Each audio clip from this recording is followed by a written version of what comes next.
Biz de buradan toplayıp sadaka taşına gönderiyoruz zaten.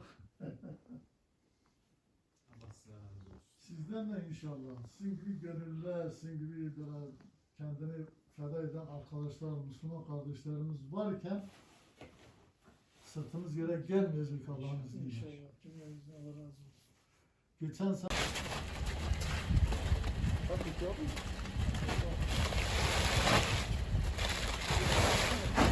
Abi ben içine tamam. Sana fotoğrafı yok. Tamam da hadi.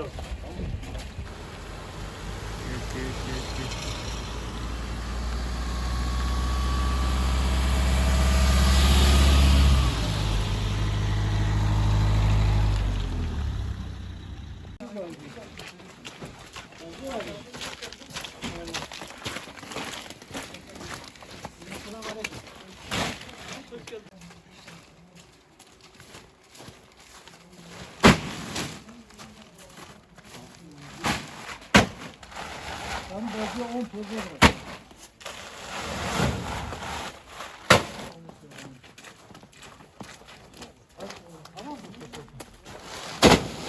Bunları Nurhan bir montlarını giydir.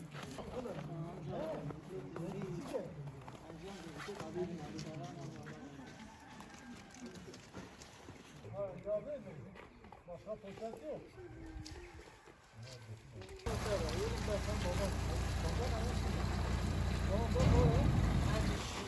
Wow.